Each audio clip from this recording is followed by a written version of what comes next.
Oh, today I'm bringing you a Fallout 4 perk video. I'm doing this because I brought out another perk video, and as I was making this video I realised that I was missing out quite a few good perks just because these were perks that you wouldn't use if you would only use them if you were doing a certain build. So I've decided to kind of give those perks some love and just do build videos and include those perks in them. So this is going to be a vats stealth build using vats and stealth, and this is probably one of the highest damaging builds in the game if you have the right weapons. So we're going to go straight up with 10 in agility, 6 in luck, 3 in intelligence, and the rest in perception. We will be using guns, so we don't need strength. We're playing stealth, so we don't need health, because if we're playing it right we won't be getting hit. Charisma, we won't be using any charisma perks except the Lone Wanderer, which you can put perk points into later, just because companions tend to give you away. However, I would recommend getting Deegan's. Is it Deegan?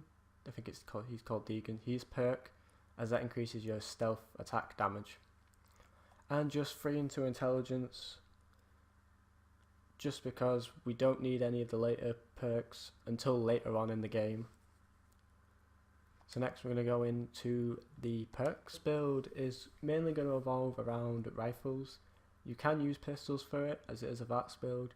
I prefer rifles. They do more damage than pistols do, and most of the high damaging pistols can't be silenced. The 44 can't, the Alien Blaster can't, the one you get from the Railroad can. However, it just doesn't do as much damage as, say, a hunting rifle with 50 cal ammo. So first you're going to want to put points into the Rifleman perk, or the Gunslinger, depending on which route you decide to take. Awareness, you don't need this. Like, you're going to be using ballistic weapons, as energy weapons just aren't as good for stealth characters. They can't be silenced and you get caught easy using them.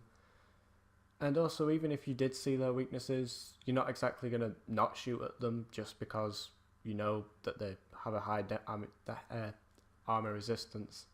Also, with the Rifleman perk we are ignoring a lot of their armor, so it doesn't really matter anyway. Locksmith perk, if you plan on picking locks, that's optional. Demolition Expert, this is optional if you plan on placing grenades into people's pockets, which works well with stealth.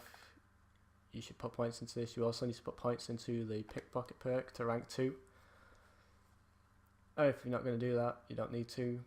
Night Person, this is optional if you want some more intelligence. I wouldn't recommend it, as it only works during the night, and the night vision is kind of annoying, and you can just get a night vision scope. You won't need Refractor because we're not getting hit. Sniper you will need. You want to be holding focus, and you'll want the VATS accuracy to the headshots.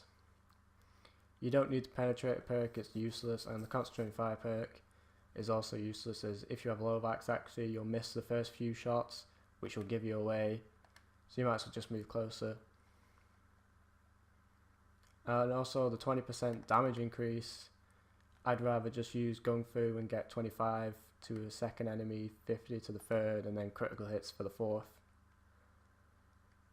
Moving on to Charisma, you will want to put some points into Charisma just to get the Lone Wanderer perk, just for the extra damage, and you won't really be venturing with a companion as they tend to give you away.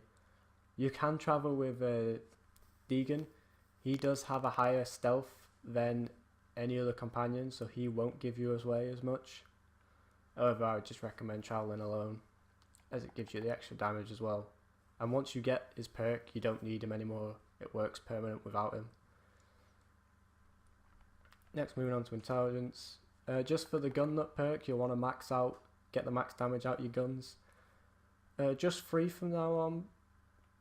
Later on in the game, when you get the, I think it's called Gauss rifle, you will want to put points into science. However, that's a very late game weapon, unless you rush to get the last minute from the Minutemen. But just playing normally, you won't. need this until later on in the game. So just the 3 intelligence for now. And on to agility, obviously for the sneak bonuses, gunslinger if you plan on using pistols, you'll want the sneak perk and the Mr. Sandman perk just for the extra bonus sneak damage. Action boy you'll probably want because we're using vats a lot. You'll want the ninja perk. Quick hands you won't really need, just reload your gun before you start using vats. Also the cost of reloading a gun in vats isn't that high anyway. Blitz perk, we're using guns for this build. I'll be doing a melee sneak build later, so we won't need that.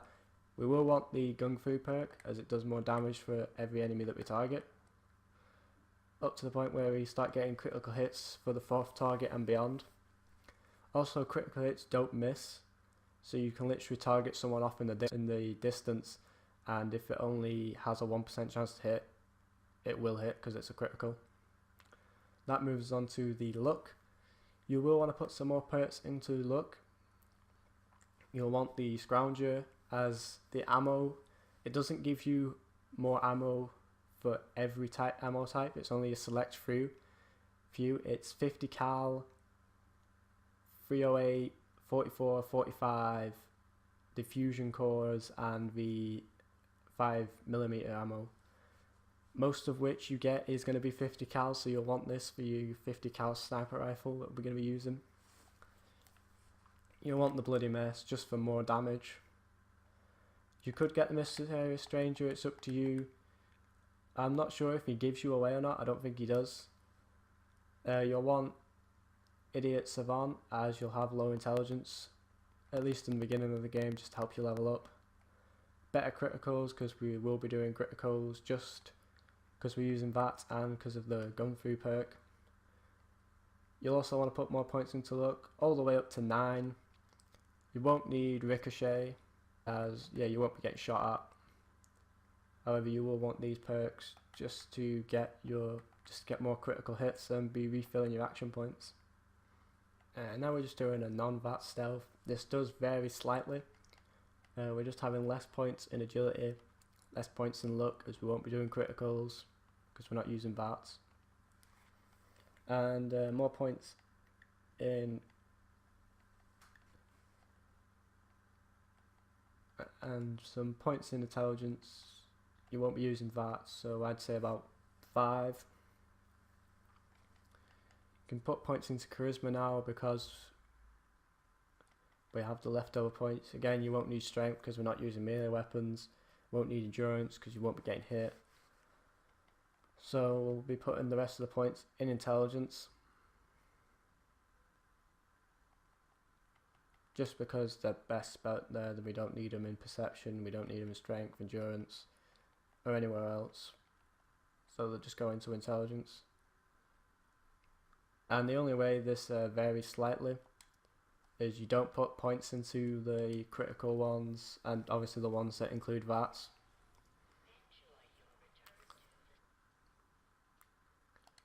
And just one more thing about this build, both of these builds it applies to, is when you're putting points into perks, make sure you max out the Mr. Sandman perk first, then the ninja, and then get Deegan's companion perk, or put points into ninja and then Mr. Sandman and then get his perk.